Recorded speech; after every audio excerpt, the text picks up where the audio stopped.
Hello, hello, and welcome to the All In podcast with Nate Peo. Of course, I am your host, Nate Peo. Today, my guest is Sejal Thakkar.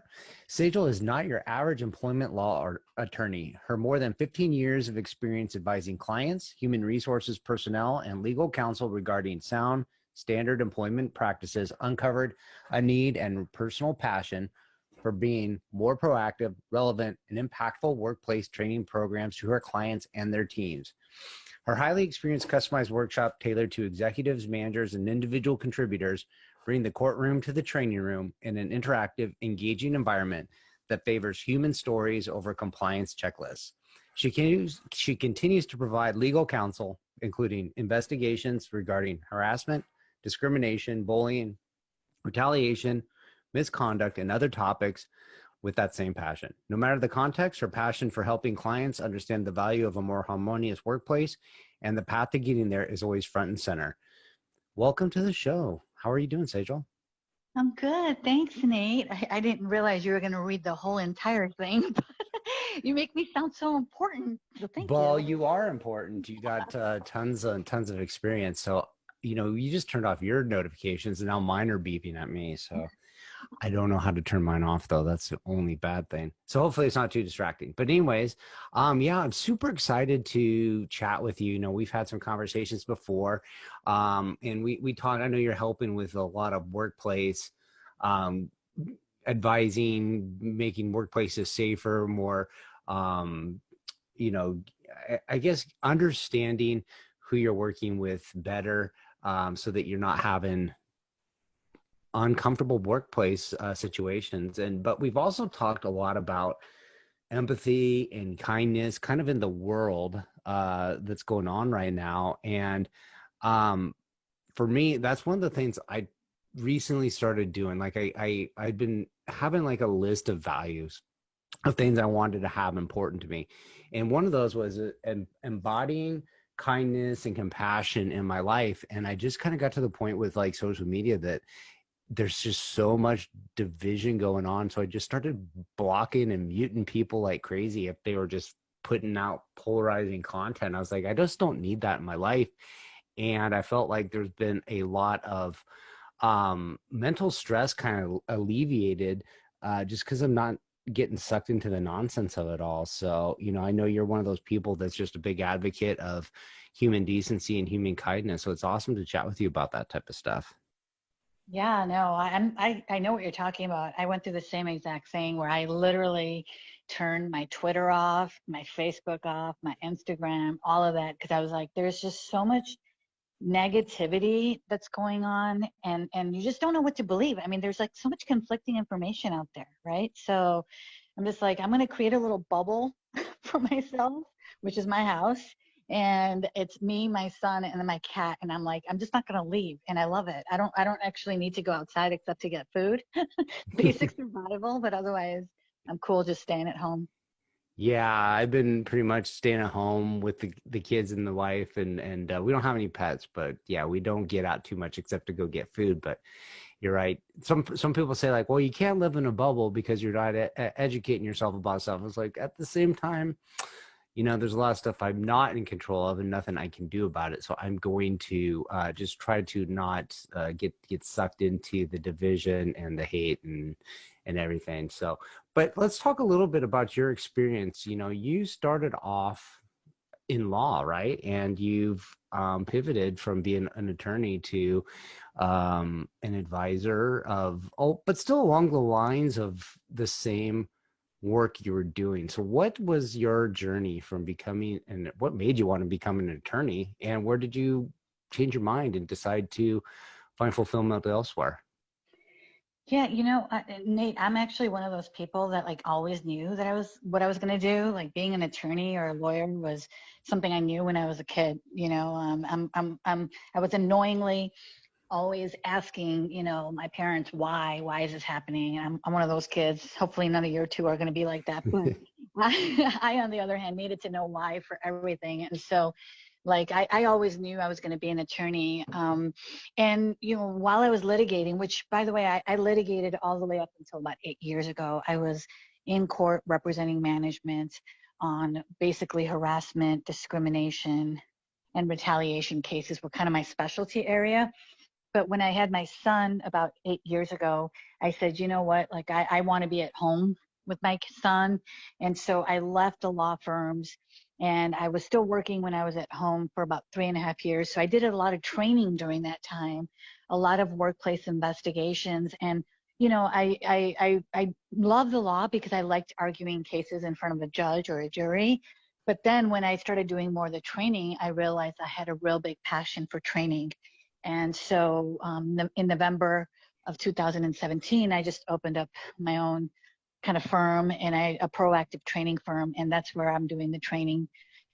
You know, I'm just kind of following my passion. I'll say I'm very lucky to be able to blend my passion with my work at this point. So it's awesome.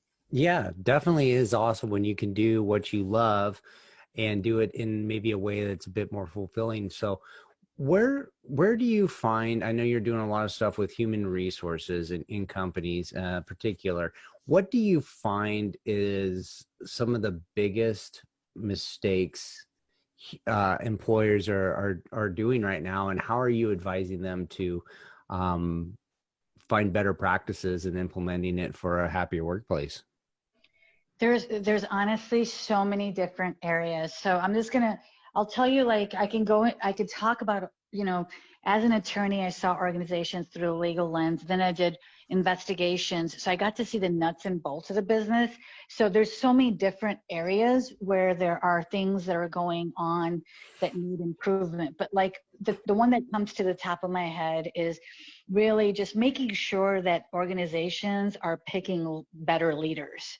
You know, I think the problem that I've seen a lot is that when you're dealing with kind of crisis situations like we are right now, leadership has to be different than the way we might have seen it traditionally. So you need leaders that know how to navigate through uncertainty. And that's where I'm seeing a lot of problem, is that you're not having the right leaders out there, and you're putting people in leadership positions that are getting the job done. So their numbers meet whatever metrics you're measuring. And so they get quickly promoted up the organization because they're high performance, but they're not good people, right? Like nobody trusts them. And so the problem is that then your culture is just kind of deteriorates, and you can't get people motivated to do what they need to do, which obviously right now when everything is going on, you got fear, uncertainty, all this stuff, leadership really needs to inspire their people. So that's an area where I think really needs a lot of work, because I think even before the uncertainty, there weren't that many good leaders that actually knew how to lead their organizations, but now it's even harder because now you're dealing under uncertainty the way we are.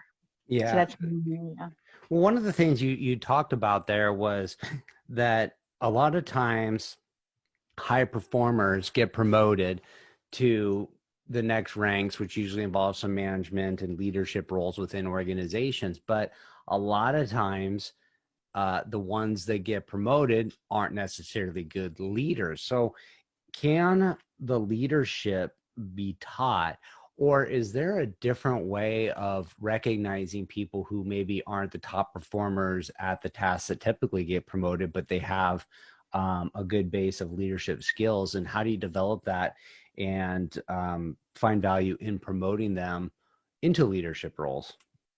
Yeah, absolutely. No, I think education is critical when it comes to that. I mean, I've personally worked with leaders that that I was like, I don't know how we're going to get this person to be a good leader, and you can do that with appropriate coaching and education.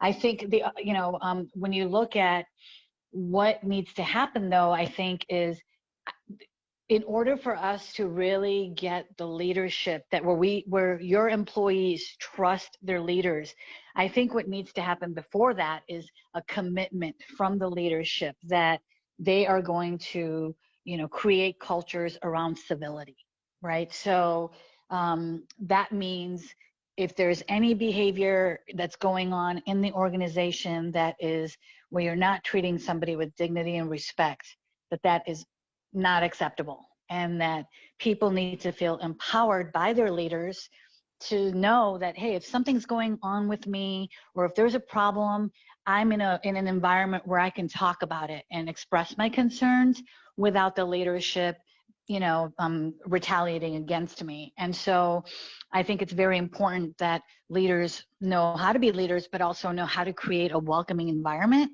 so that employees feel free to be able to express their opinions. So that way, if there is something going on, then the organization or leadership can do something about it before it's a lawsuit. Mm-hmm. And, maybe a controversial opinion has been that employees or employers or workplace cultures becoming too PC, too politically correct, and that people are overreacting, or you can't get what you need your employees to do because you have to coddle them, you have to baby them, you can't I guess the old way of doing stuff where like you got beatings continue till morale improves type cultures. They don't really exist anymore, and kind of be a tongue in cheek with that. But it used to be like if somebody messed something up, you would light them up, and give them a kick in the pants to get going. And those days are kind of past us. But yet we're still finding company cultures that they navigate the waters good enough, but there's still a little bit of a good old boys club where, if you bring something up to the top, or you create a wave or create a ruckus, like it may not be an immediate retaliation, but there's going to be, I call it pigeonholed. You just kind of like lose your ability to continue your progression through the corporate ladder. Yeah, I mean, it all boils down to setting the expectations, right? So what are your organization's values and what do you expect from your employees, right? And so once you know what they are, and so that's like one of the things that I do is I tell leadership, make civility a core value, just like diversity, just like inclusion. But then what it requires, and this is where I think it's important, the distinction is that it requires that it's clearly communicated to everybody, right? And not only clearly communicated, but then when something happens, that the employers are going to, look into that issue promptly, effectively, and then do what it says it would do if somebody didn't meet the standards. And that's where I think the problem is that organizations have allowed behavior to just sort of, okay, well, once it meets one of the legal requirements, then it's a big deal. But you can be, rude or, be a bully to somebody, but it's not legally protected, so we're not going to do anything about it. And so we're not basically saying people can get away with anything. We're actually just saying you need to be professional and respectful at work. So we're actually just trying to get there.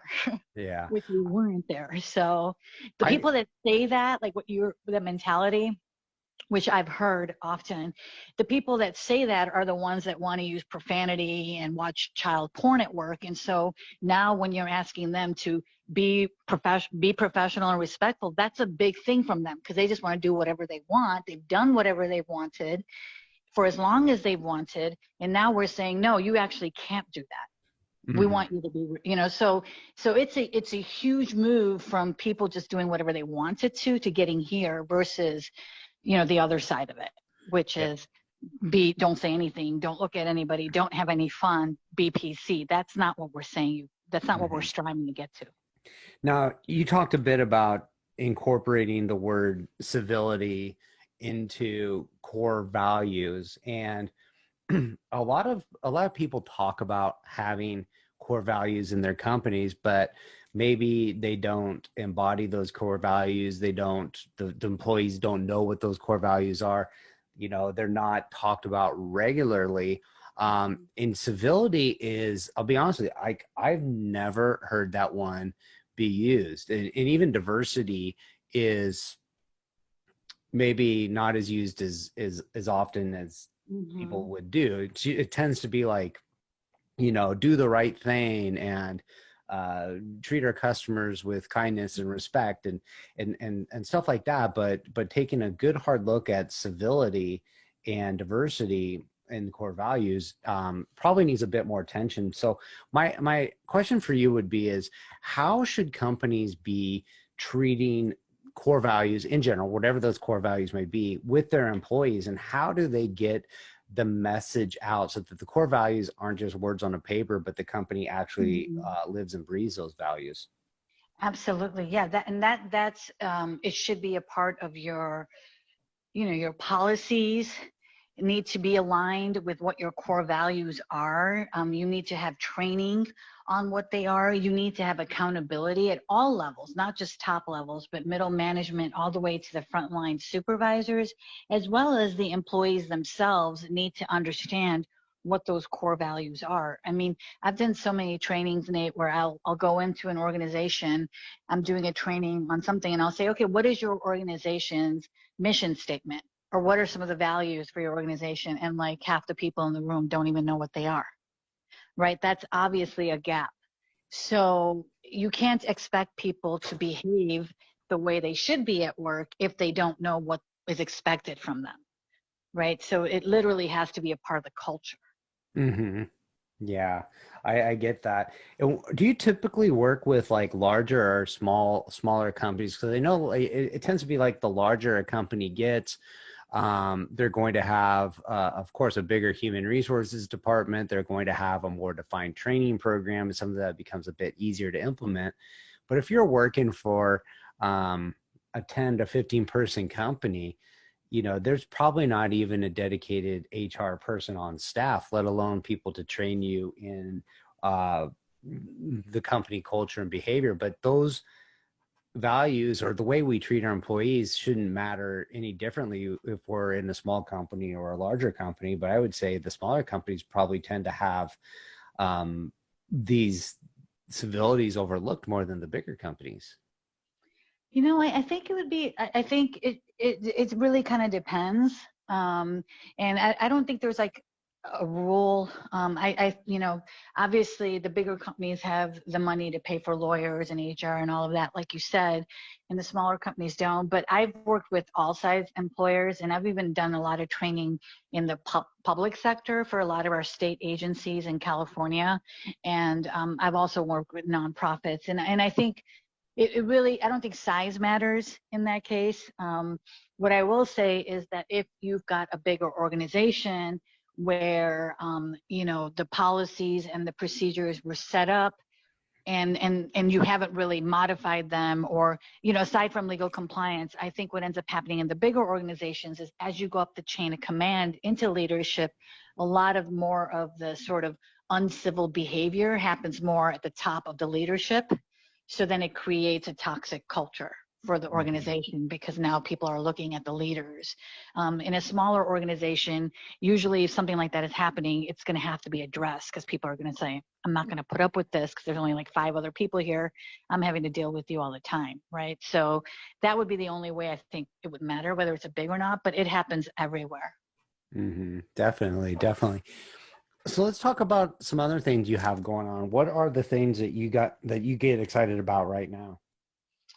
I'm doing a lot of advocacy work right now for Black Lives Matter. One of the things that I'm really excited working on is I've done a couple of these panels already called 50 Shades of Brown, where we're really trying to get South Asian communities and Black communities to kind of build bridges and be better allies uh, for each other. So I've done a couple panels on that. But Nate, I'm really advocating for just equality, on all fronts. I mean, I'm dealing with some trans groups right now, where transgender rights are obviously they need attention too. I'm talking to somebody about doing a panel on disability discrimination because that's an area that hasn't been getting a lot of attention. So just kind of, taking this time because we're at a really, I feel like a tipping point, or a big, huge moment in history. And I'm just trying to do what I can to get more voices for marginalized groups into the limelight as much as I can, Mm-hmm. so. And I think you're right. We're at a big tipping point. And I've been thinking a bit about this, and like there's a lot of division over what people think right now, ton of division. It feels like it's at its worst, at least for our generation, you know, that we've been around, that we've ever seen. But at the same time, I think massive change is usually preceded by massive resistance as you go from one place to another, because no matter where, when you have change, there's always um, a struggle, even if it's just like changing who you are internally.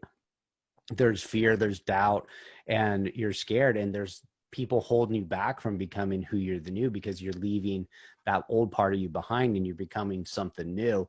And Mhm. you know, part of that, well, it's not pleasant to go through some of the division and the craziness and all that stuff, but I think it's also a sign that there is going to be a massive shift and a massive change, and we're just kind of witnessing it. We're right in the throes of it, and we're going to look back in 20 years as this is a defining moment, just as, you know, some of the racial civil rights movements in the 60s, right? Mhm. Absolutely. I agree with you. I mean, I have not experienced, and I've been kind of in this area with dealing with HR and, you know, DEI consultants and so forth. And the kinds of conversations we're having right now, I've never seen before. And to me, that's a big deal. And I'm seeing a lot of willingness to be open and reflection of change by everybody of all colors. You know, Mm-hmm. I think everybody is sort of looking in and realizing, like, look, you know, we have to get out of our own way. You know, I love saying that now, because we need to learn how to embrace uncertainty, because right now we don't have a lot of control over what's going on. There isn't a lot of uncertainty. We don't know what's going to happen next month or tomorrow. And, you know, I mean, I'm homeschooling him, like I was telling you earlier, and we don't know when they're going to go back to school. You know, so when you have this kind of stuff going on, not to even mention people getting laid off and all the COVID stuff, I mean, there's just so much that's uncertain, and that all gives rise to incivility in the workplace, you know, and just everywhere, just the Black lives, you know, I mean, it's like the perfect storm. And Mm-hmm. so I'm just kind of telling myself every day, just be ready for the curveballs and learn to embrace it and kind of just ride it out. Because if you end up worrying about, like we said at the beginning, you know, you end up worrying about all this stuff, and it just takes a toll on you. Yeah, it'll definitely beat you down and put you in a dark place and feel like there's, you know, not a lot you can do. But I have personally thought that since COVID has happened, there's going to be people that take advantage of this time, and they're going to come out um light years ahead of people that didn't. You know, it just kind of started from like when we first went into lockdown, and there was still like all this crazy stuff going on. Nobody knew it was really going to happen. Like in general, like 50% of the people kind of did things to self-improve, and 50% of the people kind of, hey, I'm going to Netflix binge and drink every night. And guess what? The people that have done self-improvement, whatever that might be, are going to come out of this like ready to rock and roll. And then the people that took a break are going to look back and go, man, I should have been hustling back then because all these other people did, and I could have been a little further ahead. So I think, you know, it is definitely a perfect storm, but it's also a time that, even though it might feel negative at the time, a lot of us are going to look back and go, hey, 2020 was a definitive moment in my life, and that's where things really changed for me. Yeah, I'm in the same boat as you. That's exactly, I've been using this time to just kind of really up my game. You know, I mean, when COVID hit, I lost, like, I would say 95% of my business, because I had put all my eggs into the in-person training, because I love training people in person. And so I wasn't prepared to do the whole virtual training. And I pivoted, and I literally was like, okay, I'm not going to just sit here and wait for that day to come back to normal again. I'm going to go with it. And I just threw myself into, you know, learning how to do it, and training, you know, getting all my trainings converted to virtual. So now that I can train, it worked out to be the silver lining, right? Because now I can train people all the way anywhere in the world, because now I can offer that, which I wasn't, you know, able to do before. So Yeah. you just got to Awesome. go with it. Yeah. So I want to ask you, what does it mean to you to be all in on an idea or an outcome? Yeah, to me, I'm an all-in person. I'm always going to do my best when I commit to something, regardless of whether it's a paid gig or not, regardless if there's one person listening to Nate's show or 1,000, right? I'm going to always do my best at whatever I do. So really kind of the way that I've asked myself this question many times is to live my life like very with intention, and so if I make a decision, then I'm going to do my best. And I'm not so much going to be attached to the outcome. I think a lot of people just want to reach for the outcome, and they're so focused on that they don't really pay attention to what they're doing to get there. And that creates a lot of this just creates a lot of situations that maybe you don't need to because you overanalyze it, or you get all of that stuff. So just giving it Yeah. I want to say too, like you do go all in with creating relationships and who you're talking to. I know we've chatted in the past before, and it was just like a conversation, and it was, I don't know, we kind of talked about a million things. We talked in depth about it, and then you're introducing me to amazing people that I wouldn't have had a chance to meet otherwise. There were very some of the best introductions I've had have come from you, and it's just kind of amazing that, like, even though we're talking about this inclusivity and civility in the workplace, there's also a side of you that is a really compassionate person that goes all in with who they're in front of and building a relationship and supporting others outside of just, hey, what can you do for me immediately? There's definitely a big heart behind you, trying to get other people to be inspired to make the world a better place. That's for sure. Oh, well, thank you so much. That means a lot to me. And I mean, I feel like you do the same. It's I think we get, and the people that I've been honestly like-minded people, I would say, is how I've been phrasing it. It's coming out, right? I mean, I've noticed that a lot since COVID. I said this right at the beginning. I'm like, we're going to start to see the evil in people, and we're going to start to see the good in people, and I've intentionally just been very good about surrounding myself with people that are givers. And I would say you are one. And I feel like I'm one too. And so this is why I call it the tipping point. I think you have to pick a side right now. And I find a lot of, it's the craziest thing. Have you felt this way? I was going to ask you this. I've said this at least 10 times since COVID hit. I go, it is the most chaotic time I've ever experienced in my life, these last few months, just with everything that's gone on.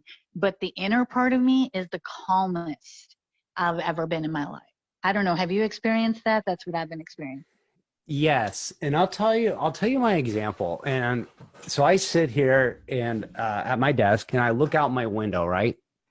And I see my backyard, and I see the street behind me, and there's some trees, and there's like no cars going up the street, and there's barely breeze, and there's barely wind blowing, and just every day I look at my yard, it's just the same. It's calm, it's quiet.